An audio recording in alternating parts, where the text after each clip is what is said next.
I recently wrote a letter to the United States Congress, and I was very concerned because for months, almost since the beginning of this war, there's been loose talk, both on the Democrat side and the Republican side, about the possibility of using nuclear weapons. And they talk about, well, we use some little nuclear weapons. And the most recent thing is we have a demand. Ukraine is always demanding that the rest of the world do different things. And there was a demand from Zelensky's senior aide, and his remarks were summarized by Newsweek, which ran this headline: U.S. needs to threaten Russia with nuclear strike, Ukraine. And basically what he was saying is that if Russia ever considered using nuclear weapons, that the Western powers should launch a swift retaliatory nuclear strike to destroy the nuclear launch sites in Russia. And now, a couple of things come out of it. First of all, it is impossible to limit a retaliatory nuclear strike such that it doesn't devastate a significant area, even if you use small nukes. But in any event, the problem with it is much larger than that, because as we grow closer and closer to the Russian border, the decision-making time for Russia becomes compressed more and more, to the point where their nuclear decisions have to almost be on autopilot, so that they can game out in advance what they will do. Що повинно робити НАТО? Унеможливлювати застосування Росією ядерної зброї. Але, що важливо, я ще раз звертаюсь до міжнародної спільноти. Як це було до 24-го? Превентивні удари, щоб вони знали, що з ними буде, якщо вони застосують. А не навпаки, чекати ядерних ударів Росію, щоб потім сказати: ах ти так, ну ось тримай від нас. Переглянути застосування свого тиску. Ось я вважаю, що повинна робити НАТО. Переглянути порядок застосування. This man knows what he is talking about. Russia will never use nuclear weapons in Ukraine. He then demands a preemptive nuclear strike on NATO.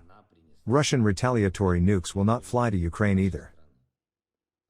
No matter how many Ukrainians die, how many Russians die, how many poor people in other cities die, not a single eyebrow will be raised.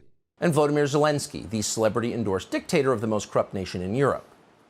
Zelensky is now shaking down our cowardly Congress for more cash at the very moment our own economy and our own borders are collapsing. Watch.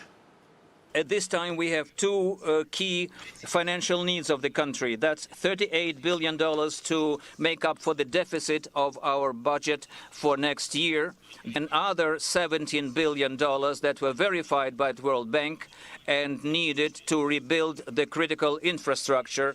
We need also targeted credits in the amount of $2 billion to rebuild the electric energy infrastructure after the destruction, and to expand our export to Europe. We need credit limits to purchase gas and coal for the future heating season. The scope of this year's support should be not less than $5 billion. What? Some uppity foreigner in a t-shirt demanding money for his critical economic needs? We have critical economic needs too, buddy. Who are you, troll? Go away. What? Since when does that guy have a claim on our treasury? So this is the job of people like Sandy Cortez, to remind us again, to break the spell of hypnosis the U.S. Congress is under. We don't owe this guy anything, not one thing. Good luck, pal. That's it. And as our economy degrades and our border is gone, that guy's lecturing us with some Christmas list, like I want this, that, and I want a bicycle too, you better send it, quick. Really? Up yours, buddy. And at the same time, dragging us, the entire West, toward nuclear war, telling us we have to nuke Russia. And what does Sandy Cortez do? She affirms it. She's not a progressive. She's a stealthy neocon operative. The entire leadership of the so-called progressive movement is that. They're totally and utterly corrupt. Is anyone on the left pointing this out? Has Cenk Uygur said a word about it? The so-called radicals at Chapo Trap House? The Atlantic Magazine, NPR, MSNBC, are these left-wing media organizations always telling you how deeply they care about oppressed peoples? All of them calling for radical race war every day. But when actual civilization-ending war looms on the horizon, they're cheerleading for it, right alongside the Pentagon. We're going to stay with our efforts to support Ukraine for as long as it takes. We will not waver from our commitment to support Ukraine as long as it takes. We will continue to support Ukraine for as long as it takes. You're already north of $15 billion in terms of those commitments. How far do you go? As long as it takes. As long as it takes to do what? Has anyone even asked that question? Has Sandy Cortez asked that question? Have your progressive pals asked that question? As long as it takes to do what? How long is that? What's the goal? And at what cost? And what's the risk? Should we weigh those? No. As long as it takes. Why? Because they're getting more powerful, even as our country is getting less powerful by the day. The Western objectives of this war were revealed by this man.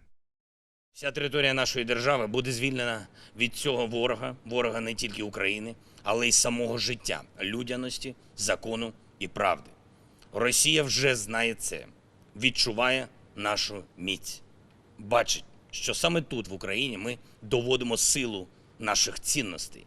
І саме тому вона поспішає, влаштовує цей фарс із спробою анексії, намагається вкрасти те, що їй не належить.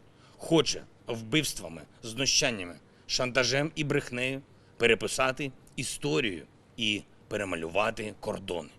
Україна цього не допустить. Україна була і залишається лідером в переговорних зусиллях. Саме наша держава завжди пропонувала Росії домовитись про співіснування на рівних, чесних, гідних і справедливих умовах. Очевидно, що з цим російським президентом це неможливо. Він не знає, що таке гідність і чесність. Тому ми готові до діалогу з Росією, але вже з іншим президентом Росії. Сомнений нет, это теракт, направленный на разрушение критически важной гражданской инфраструктуры Российской Федерации. Авторы, исполнители, заказчики, спецслужбы Украины. Zelensky demanded a nuclear strike on NATO and then blew up a bridge in Crimea. The man who reneged on the Minsk agreement and shelved the Istanbul agreement has offered Russia an agreement of coexistence, always on equal, honest, and fair terms? Zelensky describes the self-inflicted situation. Вони прагнуть паніки і хаосу, хочуть знищити нашу енергосистему, вони безнадійні. Друга мішень – це люди. Спеціально обрали такий час і такі цілі, щоб завдати якнайбільше шкоди. Сегодня утром по предложению Министерства обороны и по плану Генерального штаба России нанесен массированный удар высокоточным оружием большой дальности воздушного, морского и наземного базирования по объектам энергетики, военного управления и связи Украины. В случае продолжения попыток проведения на нашей территории терактов, ответы со стороны России будут жесткими и по своим масштабам будут соответствовать уровню угроз, создаваемых Российской Федерацией. Ни у кого не должно быть никаких в этом сомнений. President Putin has never stated that he would use nuclear weapons himself. Rather, he has sought a diplomatic solution from the West even before the invasion to prevent that from happening. Which of the two is threatening nuclear intimidation? What to do about Russia's war dominated a meeting of NATO allies in Brussels. New pledges of weapons for Ukrainian forces were made, but there are also fears Vladimir Putin could resort to a nuclear strike. The alliance is usually very careful when talking about how it might respond, but France this week appeared to break with that convention. The French president has said that France would not retaliate with nuclear weapons should Russia launch a nuclear strike against Ukraine or in the region. Would NATO consider a nuclear response to such an attack? Circumstances in which NATO might have to use nuclear weapons are extremely remote. Russia's nuclear rhetoric is dangerous, reckless, and they know that if they use nuclear weapon against Ukraine, it will have severe consequences. Vladimir Putin has made very, very irresponsible threats regarding the potential use of nuclear weapons in this conflict. And I think the world needs to demonstrate that it's not going to be tolerated. We have to tell him, we have to say it very clearly and directly that the consequences of nuclear use in this conflict will be beyond his imagination.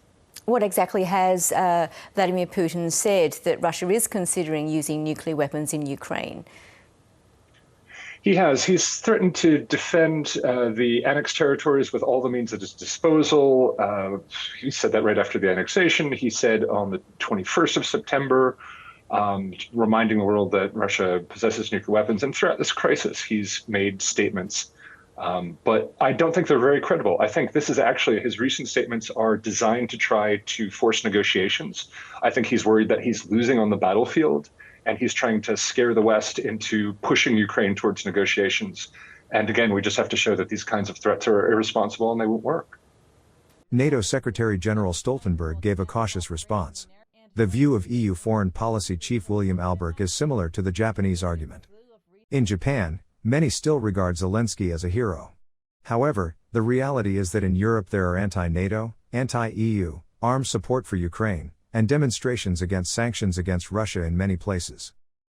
If NATO complies with Zelensky's demands, the targets for Russian retaliatory nuclear weapons will be Washington, London, and Brussels, not Ukraine. France has announced that Macron is out of the picture. Japan, which as the West is clearly hostile to Russia, is a border neighbor and has several U.S. military bases, and Prime Minister Kishida is also attending NATO meetings. It may not be possible to say that they will not be involved. That is the kind of demand Zelensky made. What would it mean for the Russians to lose?